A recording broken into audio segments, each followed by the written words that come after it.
What is up, everybody? Welcome back to RacingDudes.com, and welcome back to another one of our previews. Well, we're going to go to Turfway Park, race 12 on Saturday, March 23rd. It is the Jeff Ruby Stakes, $700,000 purse, grade 3 event. Field of 12 plus 2 also eligible, so holy cow, we've got a bunch of them lined up for this one. Well, I can remember, several years in a row, this was kind of, I will not call it a joke, but this was kind of an afterthought when it comes to Kentucky Derby runners. Certainly have to put that to bed now, right? I mean, with Rich Strike a couple of years ago, and then Two Phils last year, man, a tremendous second after winning this race second in the Kentucky Derby after winning this race here. So yeah, listen, I think it's definitely a race we got to pay a ton of attention to. So a large field here. We'll run through them kind of quickly. Some of them we won't spend a ton of time on. The number one is Freedom Principle, and this is a horse that is coming back to the synthetic, where he had won 2 races in a row at Gulfstream on their synthetic surface.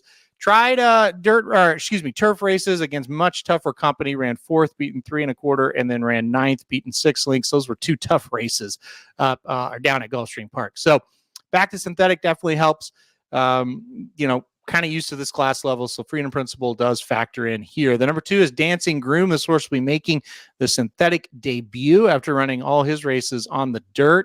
Really, I think this is kind of a last gasp, but try to get into the Derby. Doesn't really factor in my opinion. The number 3 is Lucky Jeremy, another one making the synthetic debut after running 3rd in the Sunland Derby last time out. But the horse ran pretty well in that race. I'm not sure how tough the race was, but had a couple of nice wins, one at Sunland and one at Churchill before that. Again, though, I don't know what this is going to be for him surface-wise. I think that Sunland Derby race kind of stands up to where he might be okay in this one, but the synthetic surface, definitely a question mark. The number 4 is Noted. This horse just didn't fire at 6-5 last time out in the Kittenjoy Stakes at Gulfstream Park, but has some nice turf efforts. Has one okay dirt effort as well. This will be the first time on the synthetic. I suspect this horse is going to have a shot in this spot. He will run on anything. We've seen it. He's just got to bounce back from just a horrible effort last time out. I don't know what happened. So the number 4 Noted for Todd Pletcher. Number 5 is Agate Road. I think he fits really nicely here. I think this is the surface he'd rather run on, but I've heard he's running in the Louisiana Derby. So I'm not going to talk a ton about him on this video. I did talk about him a lot in Louisiana Derby. I do think if he shows up here, he's kind of got what it looks would translate over to the synthetic surface, because his turf races have been very good. The number 6 is Northern Flame, another one that kind of just seems like we're trying to take a shot here. This horse, all dirt on the resume there now. Going to try the synthetic. Was 3rd, only beaten 5 in the Rebel last time out. So has a little bit of class. Won a allowance again 2 races back at Oakland. So, again, if he takes to it, and that's kind of the big if with a lot of these, they're just trying it. If he takes to it, he's got the form to be competitive. Number 7, Wood Court. He was 4th in the Rebel last time out. So a couple of horses trying it. Big difference between him and Northern Flame. He does have 2 races over the synthetic right here at Turfway, including a win by 3 lengths, 3 races back. So I think he's another kind of will figure into this thing and has a little bit of logic behind him with the surface. The number 8 is Otello, another one that'll just kind of take a swing here after 2 straight dirt wins. I thought this horse was going to be pretty good. Then he was 6th, beaten 6 3/4 last time out in the Holy Bull. Did no running whatsoever. Going to try the synthetic. So again, another one. He has some decent races. If the synthetic kind of moves him up, look out. Another one taking a swing. It feels like a broken record as we go through all these horses, but another one taking a swing, trying synthetic for the first time, is the number 9, Seize the Gray. Seize the Gray, coming off of a long layoff. Ran on October 14th, 2023 at Keeneland, and then came up February 24th. That was Rebel Day at Oakland Park in an allowance. Seize the Gray gets it done, and he beat a decent allowance field that day. Got it by a length, so he definitely has kind of earned his spot. That was his 2nd win. Of course, he also holds a win over Dornoch.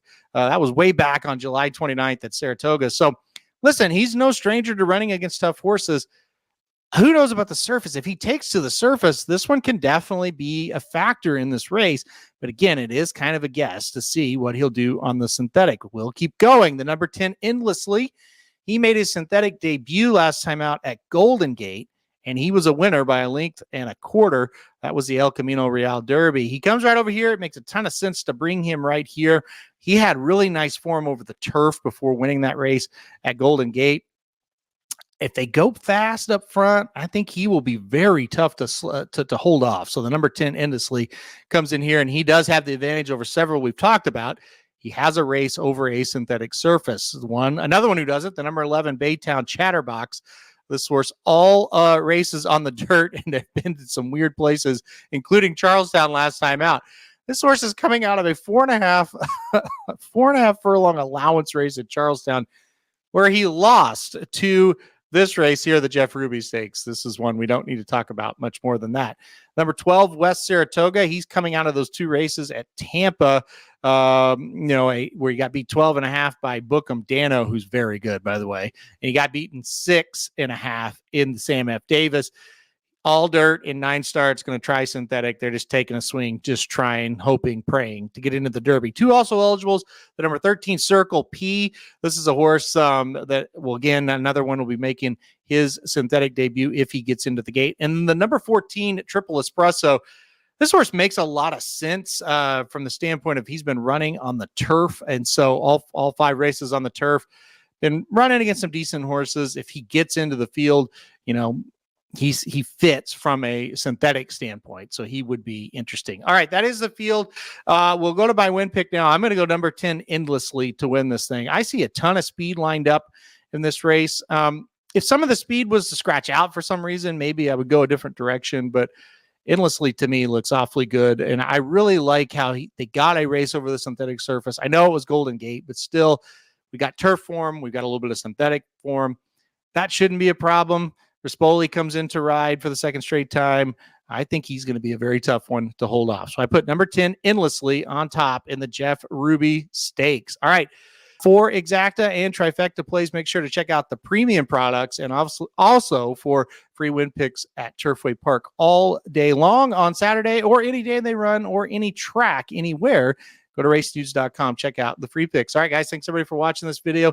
Hit that like button if you like it. Hit subscribe. You really like it. Want to get alerted anytime we do videos like this. And most importantly, good luck if you're playing Turfway Park on Saturday.